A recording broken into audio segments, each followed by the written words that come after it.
وجودي لما طاب خانبات من هواجسي قيامه بنفسي وحدانية قدرة إرادات علمها يسمى بصر كلام قدرا مريدا علما هيا سمعا بصيرا متكلما. Assalamualaikum warahmatullahi wabarakatuh. Bismillahirrahmanirrahim. Alhamdulillahi wa kafa. Wassalatu wassalamu ala sayyidina Muhammadinil Mustafa wa ala alihi wa sahbihi ahli sidqi wa tuqa amma ba'du. Qalal mu'alif rahimahullahu ta'ala wa nafa'ana bihi wa bi ulumihi wa amadana bi asrarihi wa da'alina min barakati fid darwain. Wa qala rabbi shrah li sadri wa yassir li amri wahlul 'uqdatam min lisani yafqahu qawli. Para pemirsa yang dirahmati Allah, kita teruskan kajian tauhid kitab Tijan Daruri. Pada kesempatan kali ini kita akan membahas tentang sifat wujud. Bismillahirrahmanirrahim. Fayajibu, maka wajib fi haqqihi ta'ala, pada hak Allah Ta'ala. Apa yang wajib? Al-wujudu, yaitu sifat wujud. Wadiduhu, adapun kebalikan dari sifat wujud, al-adamu, yaitu tiada.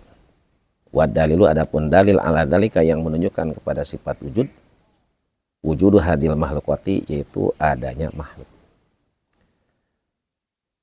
Para pemirsa yang dirahmati Allah, sifat yang nomor pertama yang wajib menurut akal bagi Allah yaitu sifat wujud.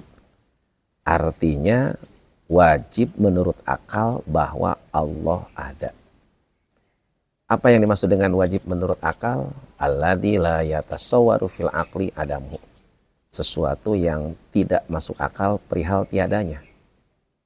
Jadi kalau tidak ada, tidak masuk akal, berarti mesti ada. Akal menetapkan, akal membenarkan. Seperti akal menetapkan 2 tambah 2 4. Yang namanya makhluk punya sifat kalau nggak gerak diam.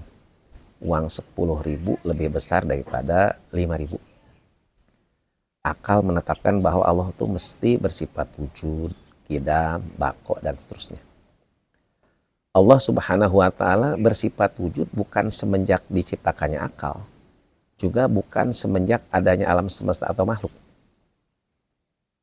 Sebelum adanya akal, sebelum adanya alam semesta atau makhluk, Allah sudah bersifat wujud. Karena semua sifat-sifat Allah itu qadim, tidak ada awalnya.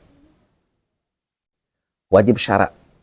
Apabila kita meyakini bahwa Allah bersifat wujud, maka kita akan mendapatkan pahala. Sebaliknya, apabila kita tidak meyakini bahwa Allah bersifat wujud, maka kita akan mendapatkan dosa. Para pemirsa yang dirahmati Allah, perkara yang wujud itu bisa ditemukan oleh 2 hal. Yang pertama oleh hisi atau panca indera. Yang kedua oleh akal. Perkara yang wujud yang bisa ditemukan oleh hisi atau panca indera diantaranya ditemukan oleh mata seperti adanya terang, ditemukan oleh telinga seperti adanya suara, ditemukan oleh hidung seperti adanya bau, ditemukan oleh lidah seperti adanya rasa, ditemukan oleh tangan seperti adanya kasar atau lembut. Kemudian ada perkara yang ditemukan oleh akal. Seperti pintar, bodoh, bahagia, susah, senang. Nah, itu hanya bisa ditemukan oleh akal. Para pemirsa yang dirahmati Allah, mustahil menurut akal apabila Allah tiada. Akal tidak membenarkan, akal tidak akan menerima apabila Allah tiada. Mustahil, tidak masuk akal. Selanjutnya para pemirsa yang dirahmati Allah, Allah zat yang wajib adanya, disebut Khalik pencipta. Selain Allah itu disebutnya makhluk atau ciptaan.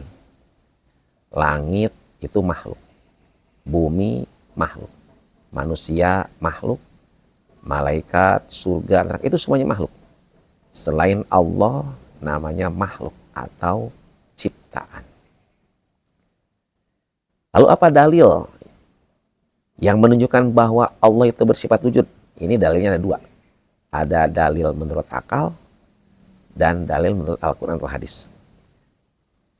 Di sini dijelaskan wa dalilu ala dzalika wujudu hadil makhluqati. Adapun dalil menurut akal yang menunjukkan bahwa Allah bersifat wujud, yaitu wujudu hadil makhluqati, adanya makhluk. Adanya makhluk menunjukkan bahwa Allah ada.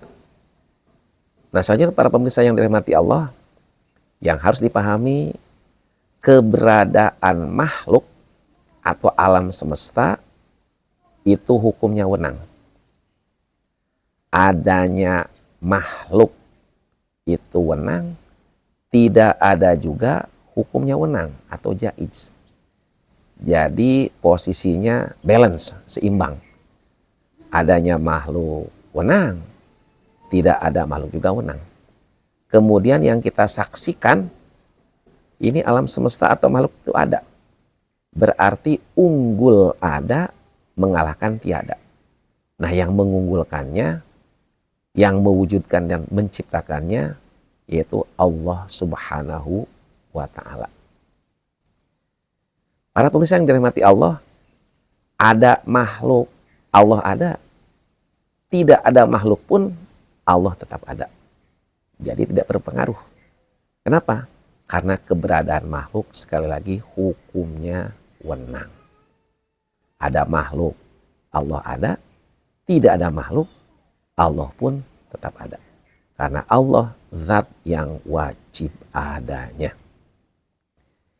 Yang berikutnya, para pemirsa yang dirahmati Allah, yang namanya alam semesta atau makhluk itu terdiri dari jirim dan arod. Jirim itu objeknya, arod itu sifat. Yang namanya arod atau sifat itu selalu berubah. Panjang, pendek, gerak, diam, itu selalu berubah. Sifat makhluk itu selalu berubah. Ketika sifatnya berubah, berarti hukumnya baru. Kesimpulannya bahwa yang namanya arod atau sifat itu hukumnya baru. Kemudian yang namanya jirim itu selalu melekat, mempunyai yang namanya arod atau sifat. Karena yang melekat, yang nempel pada jirim itu arodnya baru, otomatis jirimnya juga baru. Kesimpulannya, jirim hukumnya baru. Tadi disebutkan yang namanya alam semesta atau makhluk terdiri dari jirim dan arod. Karena jirim dan arodnya itu baru, otomatis makhluk juga baru. Karena baru, berarti butuh sang pencipta atau yang menciptakan. Nah, kesimpulannya, yang menciptakannya, yang membuatnya adalah Allah Subhanahu wa Ta'ala.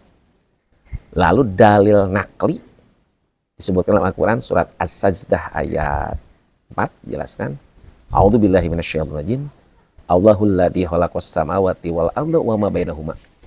Yang artinya Allah yang telah menciptakan langit dan bumi, wa ma bainahuma, dan apa-apa yang ada di dalam langit dan bumi. Artinya isi dari langit itu malaikat, isi dari bumi itu adalah manusia dan semuanya. Ini adalah dalil nakli sifat wujud. Demikian yang dapat disampaikan, kurang lebihnya mohon maaf. Billahi taufiq wal hidayah. Assalamualaikum warahmatullahi wabarakatuh.